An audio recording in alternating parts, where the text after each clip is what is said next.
एक बात कान खोल के सुन लो, अगर भूख हड़ताल के दौरान सोनम वांगचुक मर गए ना तो भविष्य में तुम्हारी आवाज उठाने के लिए फिर कोई सोनम वांगचुक पैदा नहीं होगा। हम जैसा आम आदमी क्या कर सकता है भैया? घूंघट डाल लो सर पे और बैठो घर के अंदर, और कम पड़े तो चूड़ी भी पहन लो।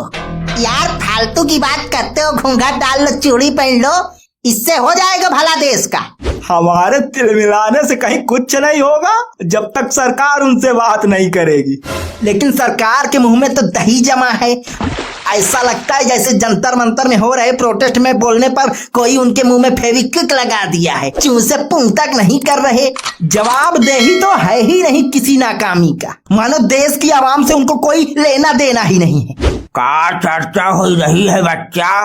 अरे आओ चाचा आओ, वही जंतर मंतर में हो रहे प्रोटेस्ट के बारे में चर्चा चल रही है। कौन जंतर मंतर? अरे दिल्ली में। दिल्ली में? चच्चा जहाँ सरकार बैठती है, पूरा देश जहाँ से चलता है, तो देश में बार बार पेपर लीक हो रहा है जिससे युवा सुसाइड कर रहे हैं। हाँ तो अरे चच्चा, तो शिक्षा मंत्री धर्मेंद्र प्रधान का इस्तीफा मांगने के लिए जंतर मंतर में सोनम वांगचुक भूख हड़ताल पर बैठे हैं। मर रहे हैं धीरे धीरे, अब कह रहे हैं मर जाएंगे लेकिन अनशन नहीं तोड़ेंगे। गलत बात है। अनशन करना गलत बात है? नहीं, मर जाना गलत बात है। वैसे उन्होंने नीट का एग्जाम दिए रहे का? वो नीट का एग्जाम नहीं दिए थे, वो हमारे लिए वहाँ पड़े हैं, हमारे बच्चों के फ्यूचर के लिए तिल तिल मर रहे हैं।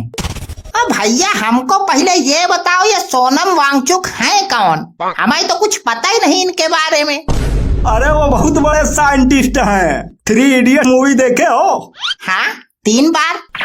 तो उसमें जो आमिर खान का किरदार है उन्हीं से इंस्पायर है, सोनम वांगचुक जी से। बड़े बड़े आविष्कार किए हैं वो। बड़े बड़े? जैसे वो आइस स्तूप ना जानते हो तो जान लो क्या होता है कि इसमें होता है कि ठंडी में बहने वाले पानी को जमा कर बर्फ का स्तूप बना देते हैं और गर्मी में ये धीरे धीरे पिघलता है और यही पानी खेती में यूज कर लेते हैं फिर किसान लोग। और हमारे सैनिकों के लिए जो लद्दाख और सियाचिन जैसे ठंडे इलाकों में जहां तापमान -15 डिग्री सेल्सियस तक चला जाता है, उनके लिए सौर टेंट बनाए हैं जो इतने कड़ाके की ठंड में भी टेंट को अंदर से गर्म रखते हैं, जो हमारी सेना इस्तेमाल भी करती है।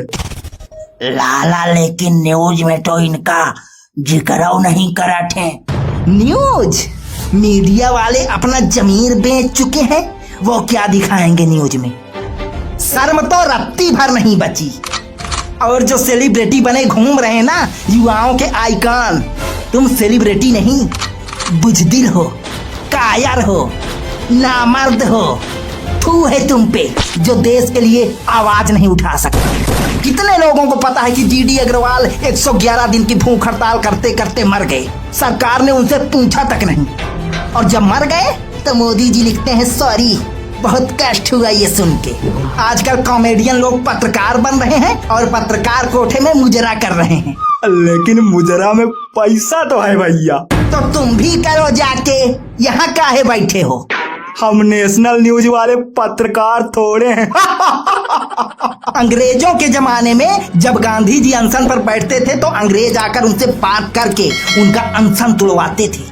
और पिछली सरकार में भी जब अन्ना हजारे आमरण अनशन पर बैठे थे तो 11 दिन में ही सरकार जाकर उनसे बात करके उनका अनशन तोड़वाई थी। लेकिन ये लोग झांकने तक नहीं जाते। क्या यही है लोकतंत्र?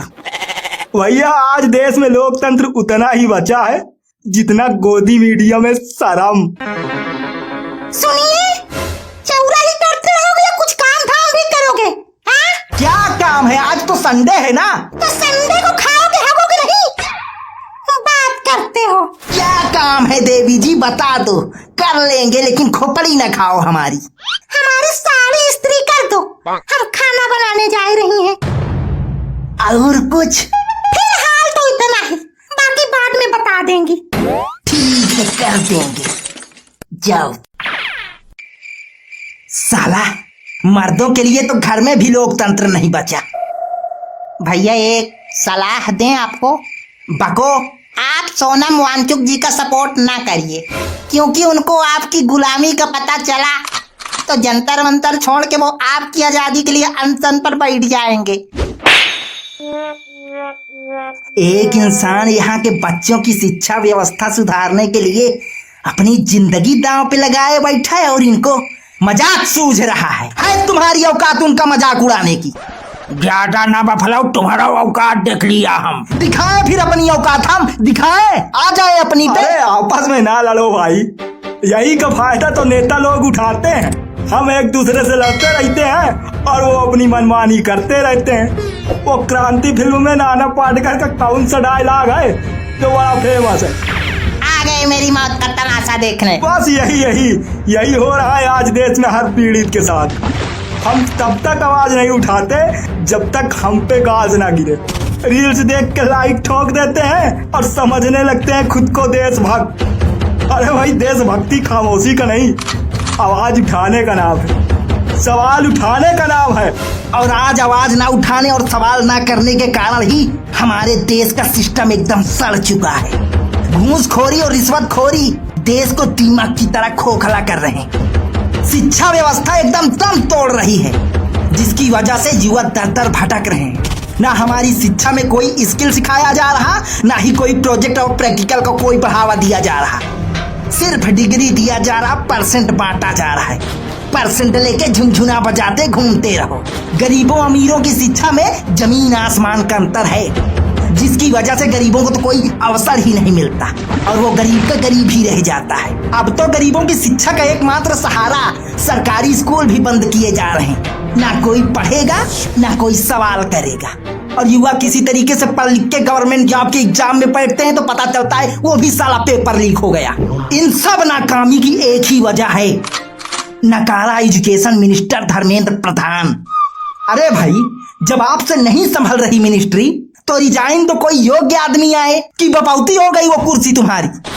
मतलब नाकामी केहू और की, और मर रहे हमारे वैज्ञानिक सोनम वांगचुक, और वो भी मरी हुई जनता के लिए, यही कोई फर्क ही नहीं पड़ता। हमने भगत सिंह और गांधी जी को तो नहीं देखा, लेकिन असल में आज के युग के गांधी जी हमारे सोनम वांगचुक जी हैं। इसलिए हम सबकी जिम्मेदारी है उनको बचाना, जो हमारे आने वाली पीढ़ियों के एजुकेशन के लिए अपनी जान दांव पर लगा बैठे हैं। इसलिए जहां हो वहां से आवाज उठाओ और एक साथ बोलो, धर्मेंद्र प्रधान इस्तीफा दो। We support Sonam Wangchuk. अरे रुको भैया, रुको। और क्या हुआ धुन्नू? सोनम वांगचुक सर को उठाने गए। कब, कहां, कौन, क्यों? पुलिस वाले जबरदस्ती उठाने गए। 21 दिन से बेचारे भूखे प्यासे धरना पे बैठे थे, मर रहे थे। सरकारों से बात करने के बजाय उनको जंतर मंतर से टांग ले गए। ये तो गलत बात है।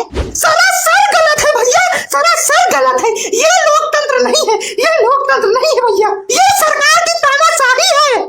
अंधभक्तों, तुम भी देख रहे हो, क्या यही है लोकतंत्र? यही है तुम्हारा और तुम्हारे बच्चों का फ्यूचर? आंखें खोलो, अब तो आंखें खोलो।